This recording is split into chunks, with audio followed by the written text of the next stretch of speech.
सो क्या है third question, rewrite the following set by the listing all the elements in the roster form. अब हमने इसको roster form में करना है, अभी जो हमने किया था that is a set builder form, अब हमने इसको रोस्टर फॉर्म में डिफाइन करना है। तो सबसे पहले है हमारे पास the set of all letters of the words algebra. Algebra set के अंदर जो इस वर्ड के अंदर कौन कौन से लेटर्स पड़े हैं उनका एक सेट बनाना है। बिल्कुल आप इसको इजीली डिफाइन कर सकते हो, आप सेट लेके चलिए दैट इज ए, ठीक है। अब इसमें क्या क्या एलिमेंट्स आ रहे हैं, A comma L comma G E B R and A, ये आपके पास क्या आ गया, एक सेट जो हमारे पास रोस्टर फॉर्म है, हमारे पास एक सेट आ चुका है दैट इज ए। क्लियर, तो ये सेट हमने डिफाइन कर दिया। Similarly the next is the set of the all positive integers, सारे पॉजिटिव इंटीजर्स लेने हैं which are the common factor of the 30 and 45। 30 and 45 का आपके पास कॉमन फैक्टर्स होने चाहिए। तो चलिए हम 30 एंड 45 के कॉमन फैक्टर्स निकालते हैं।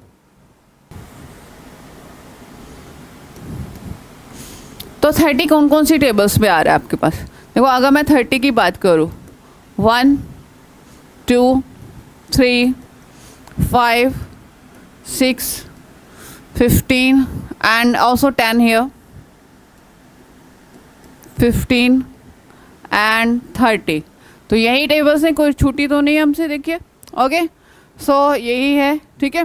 इसी तरह से 45 है, 45 कौन कौन सा आ रहा है, 1 5 9 and 15 and the last is 45, okay ठीक है। सो अब इसमें कॉमन कौन कौन सी आ रही है आपके पास, जो कॉमन फैक्टर्स हैं,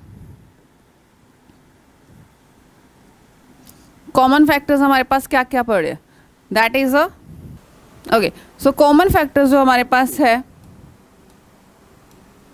वो हमारे पास क्या है, 1 and 5 है दोनों के पास, एंड द नेक्स्ट इज 15। तो यही एक सेट है जो हमारे पास डिफाइंड हो रहा है, 1 5 एंड 15। क्लियर, ओके जी। चलिए तो नेक्स्ट क्वेश्चन की तरफ बढ़ते हैं। So next question is here, तो x,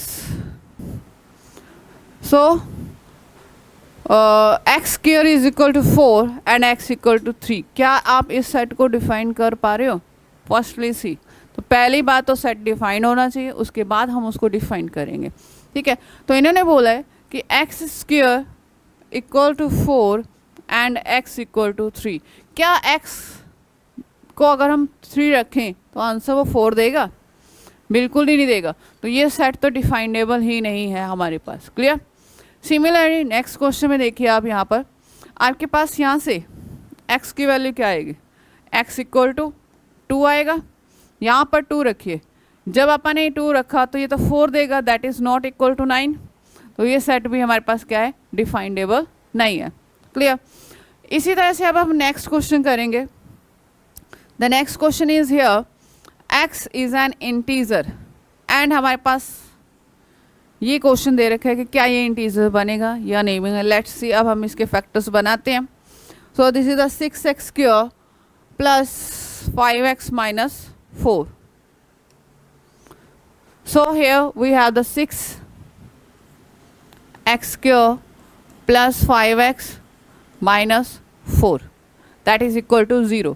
चलिए जी, अब हम इसके फैक्टर बनाना चाहें तो दैट इज़ क्या बनेंगे इसके factor, 6x square plus 8x minus 3x minus 4।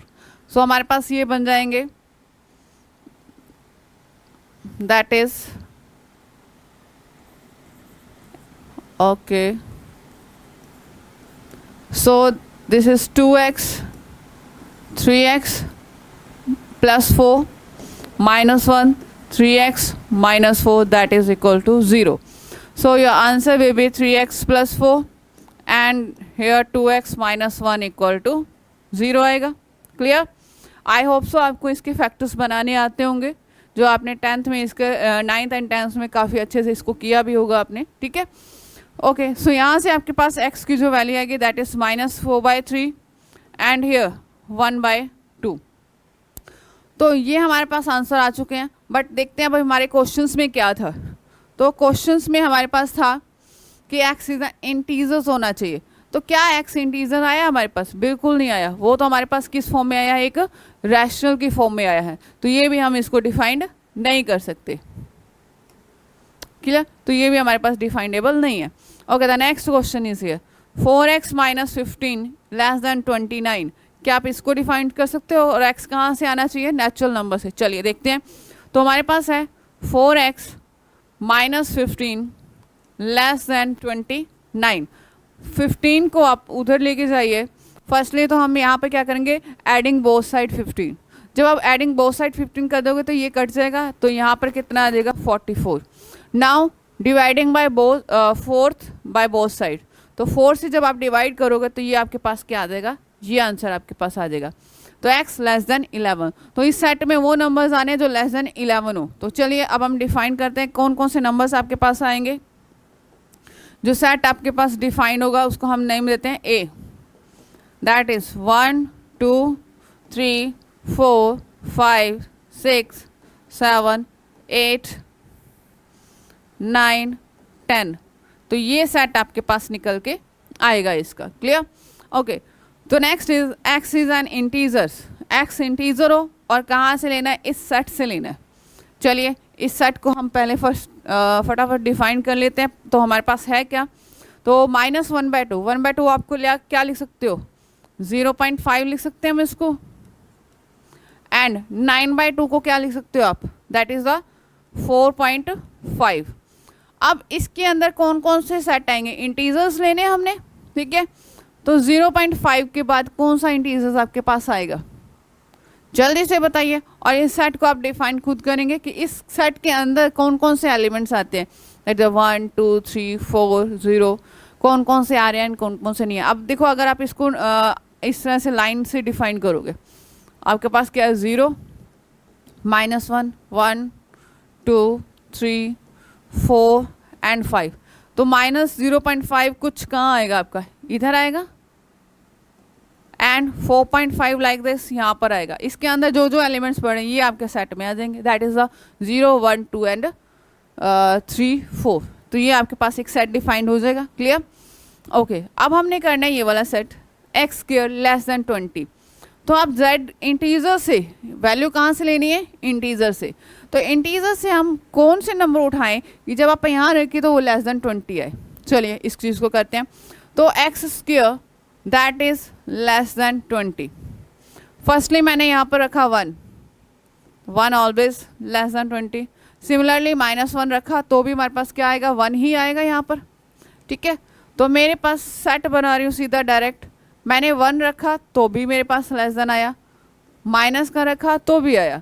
Similarly अब आप इसमें 0 रखो, अगर 0 रखा तो भी आंसर दे रहा है। 2 रखा 4 आएगा, 4 ऑल्सो लेस देन 20। माइनस का 2 रखा तो भी सेम देगा। इसी तरह से प्लस का 3 और माइनस का 3 रख के देखिए 9 आएगा। सिमिलरली प्लस का एंड माइनस का 4 रख के देखा तो 16 आएगा। बट जैसे आपने 5 रखा तो ये देगा 25। तो ये जो सेट है आपके पास डिफाइंड होगा इसके लिए। क्लियर?